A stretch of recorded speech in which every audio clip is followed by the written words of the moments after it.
गांव वालों ने लड़की को ड्रैगन क्लैन को बलि के रूप में दे दिया ताकि उन्हें ब्लेसिंग्स मिल सके। जैसे ही लड़की पानी में डूब रही थी, एक ड्रैगन गॉड आसमान से नीचे आया। फिर उसने इंसान का रूप ले लिया और उस लड़की से डीपली प्यार कर बैठा। जब लड़की ने आंखें खोली तो उसके पूरे शरीर में दर्द हो रहा था और उसके पास एक अनजान आदमी लेटा हुआ था। ड्रैगन गॉड ने उससे कहा कि उसे ड्रैगन पैलेस लौटना है और वो जल्दी ही वापस आएगा, शादी करने के लिए फुल रिस्पेक्ट के साथ। फिर उसने लड़की को इंसानों की दुनिया में वापस भेज दिया और खुद अपनी माँ को ये खबर देने गया। उसने कहा कि उसे वो लड़की मिल गई है जिससे वो प्यार करता है। उसकी माँ ये सुनकर बहुत खुश हुई और तुरंत शादी की तैयारी करने का आदेश दे दिया। लेकिन वहां मौजूद प्रधानमंत्री के दिमाग में कुछ और ही चल रहा था। उसने सोचा कि अगर वो पहले लड़की के परिवार से कनेक्शन बना ले तो जब वो लड़की ड्रैगन गॉड की वाइफ बनेगी तो उसे भी फायदा होगा। उधर जब लड़की घर लौटी तो उसके पापा बहुत गुस्से में आ गए। उन्होंने उस पर फैमिली की बेइज्जती करने का इल्जाम लगाया और तुरंत सजा देना चाहा। लेकिन तभी प्रधानमंत्री सही टाइम पर पहुंच गया। लड़की के पापा ने उसे देखा और सोचा कि ये कोई भगवान है जो इंसान के रूप में आया है। बिना कुछ सोचे वो उसके सामने झुक गए। फिर प्रधानमंत्री ने लड़की के करीब आने के लिए उनके 3 विशेस पूरी करने का वादा किया। पहली विश में पापा ने एक बड़ा बैंक्वेट मांगा और प्रधानमंत्री ने फौरन दे दिया। फिर उन्होंने अनंत धन मांगा। जैसे ही उन्होंने बोला, पूरा आंगन सोने और ज्वेल्स से भर गया। पापा पूरी तरह से खुशियों में खो गए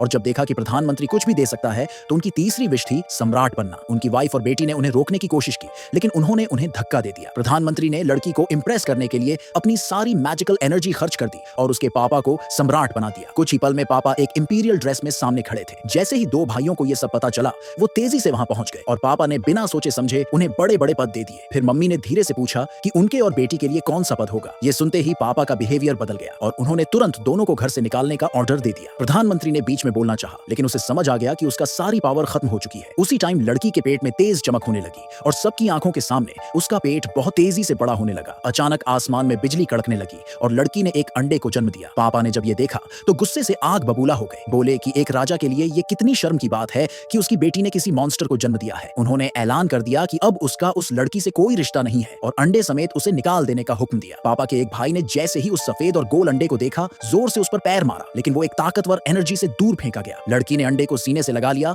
और रोते हुए सबसे विनती की कि उन्हें अकेला छोड़ दो, लेकिन उसे बदले में बस मार ही मिली। माँ ने जब बेटी को पिटते देखा तो वो भी उसे बचाने कूद पड़ी लेकिन पापा ने उन्हें भी मार डाला। फिर पापा ने अपने आदमियों को बोला कि लड़की और अंडे को खत्म कर दो, लेकिन उनके भाई इतने में भी शांत नहीं हुए और अंडे को फुटबॉल की तरह लात मार मार के खेलते रहे। उन्हें क्या पता था कि जब ये बच्चा पैदा होगा तो उनकी हर गलती का हिसाब लिया जाएगा। उधर ड्रैगन गॉड जो शादी का ड्रेस चुन रहा था पैलेस में, अचानक उसके सीने में तेज दर्द हुआ। तभी उसे याद आया कि वो लड़की के साथ जुड़ चुका है और उसके बच्चे की माँ वही है। वो फौरन इंसानों की दुनिया की तरफ निकल पड़ा उसे ढूंढने के लिए और दूसरी तरफ प्रधानमंत्री बस बेबसी से देखता रह गया जैसे लड़की और अंडे को बेरहमी से मारा जा रहा था। उसी वक्त लालची पापा ने चौथी विश मांग ली। प्रधानमंत्री ने बोला कि अब उसके पास कोई पावर नहीं है क्योंकि सब कुछ सम्राट बनाने में यूज हो चुका है। पापा ने बिना कुछ सोचे उसे थप्पड़ मार दिया। लड़की ने जब ये देखा तो चिल्लाई कि तुम कितने एहसान फरामोश हो, लेकिन पापा ने फिर उसे और अंडे को निकाल देने का हुक्म दे दिया। तभी अंडे से एक तेज गोल्डन लाइट निकलने लगी।